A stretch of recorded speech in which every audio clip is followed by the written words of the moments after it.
Hi everyone. It is finally getting warm enough to plant some of our warm weather crops, so I thought it'd be a great time to talk about tomatoes. Just got in my tomato plant order. This is a variety that I'm really excited to plant, an old French variety called Jaune Flamme, Yellow Flame, and it's going to produce really sort of perfect spheres of golden orange flushed with red. It's a really beautiful tomato, really delicious. When you're thinking about planting tomatoes, a tall plant like this is not a problem because this entire stem, one of the things that tomatoes are great at is growing roots. You may have noticed that in past times when you've grown tomatoes, if the bush sort of flops over, you'll see that where it flops and sort of reaches toward the ground, it'll start getting bumpy and even start reaching roots toward the ground out of the stem.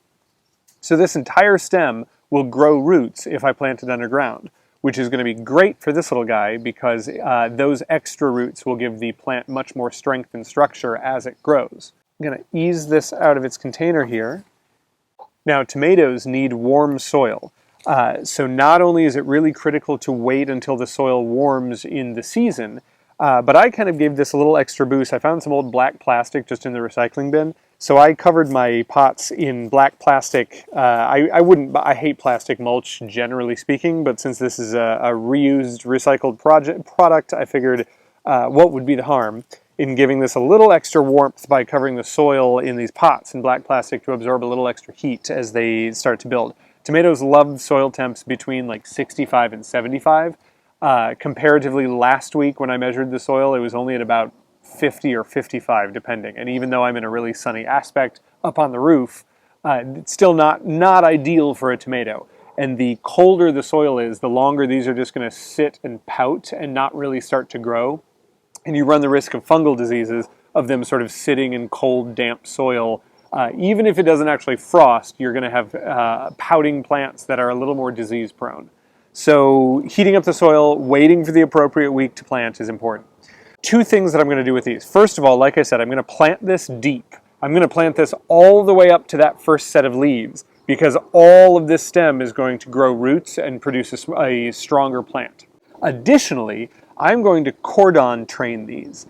Now this is an indeterminate tomato. You may see in catalogs or on the labels of some of your tomato plants, indeterminate and determinate. The best way to sort of think of that almost as a mnemonic is the height of a determinate tomato is determined by the type of tomato it is. And so a determinate tomato will only grow to about a certain size and then produce all of its fruit mostly all at once and then basically just be done. An indeterminate tomato, you cannot determine its size. Its size is indetermined by its variety. So this thing will basically keep growing until either you cut it back or snow kills it. It will just grow. Tomatoes can get 12 feet tall if you let them, if they're indeterminate. So this is an indeterminate style of tomato. And what's critical to note is not necessarily that that you shouldn't plant it because it'll get 9 feet tall. I mean, obviously I've got a limited space here, container growing. So a 9-foot tall tomato just isn't on the register for me. So I'm going to prune it back, obviously, to prevent that from happening. But what's really important when you're starting your tomatoes is to get a jump on how you're going to want to train it. Because if you just wait till halfway in the season when this is 7 feet tall and you realize it's way too big and you just start lopping it back, you're sort of limiting yourself because you could have trained it into a much more productive, much more controlled growth pattern that will leave you a much healthier plant that will give you better fruit down the road. So cordon training is essentially training it to think of it almost like a tree trunk, like a cypress tree that's going to grow one main trunk straight up with little short branches that we're going to really control coming off the sides. All of the fruit of this plant I want coming off of the sides of one main trunk, and that's it. And that one main trunk I'll be able to control better, I'll be able to guide better. It will take up a much smaller footprint because I'm not sort of juggling giant branches that want to spread out and take over the entire garden.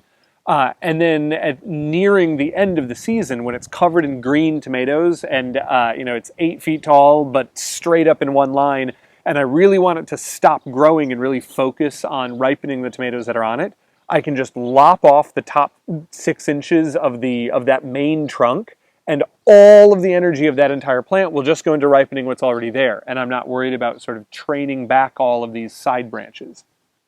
So to cordon train a tomato, the best and smartest time to do it is right now. And what I'm going to do to help myself is use some string. So as I'm planting this guy, I am going to just take a piece of garden string and tie a really loose knot around the base of this plant. Really loose, it doesn't need to hold on very much, but I'm going to take it and I'm going to loop it under the root ball. So now again, it doesn't need to be tied tightly, it just needs a little bit of hold there, and the weight and growing pattern of the root ball is going to anchor this in place. Because now I'm going to dig into my soil here, and remember I'm digging extra deep because I want to plant as far down on this stem as I can to those roots.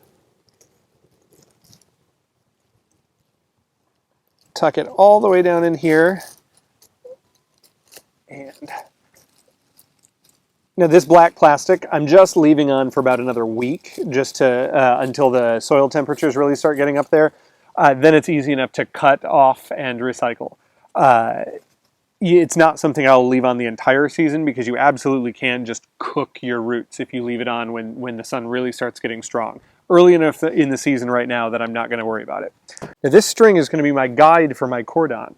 I'm going to start it off going all the way up to the top of my support, and I can take this up easily 10 feet if I just stick a single stake in the ground that's well supported. And the best thing about this now is as this little guy grows, all I have to do to kind of keep it going, if I leave myself a little bit of slack in this string, is just give it a loop now and again and tighten it up at the top.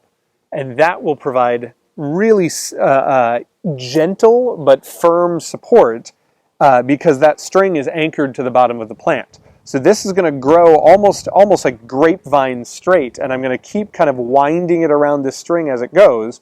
And as it starts to try and form side branches and really, get some real estate in the garden, every single side branch I'm going to pinch off, every single one.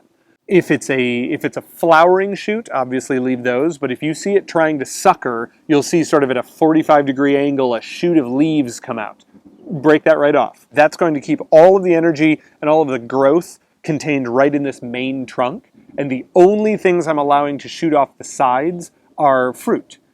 So that's going to give us, it will give us a slightly smaller harvest, but it'll be a healthier plant. It will produce longer over a longer sort of period of growth. It will be more disease resistant because the plant in and of itself is both stronger and there's more airflow through the plant. So we're not getting, we're going to reduce our risk of fungal disease because the plant doesn't have quite as much of this giant greenhouse effect of its own leaves shading it. The fruit will be more exposed to sunlight, so it's going to ripen more easily. It's just a much nicer way to grow a tomato. And frankly, I think it looks better. You get a single nice cordon of a tomato plant instead of this sprawling monstrosity taking over your garden.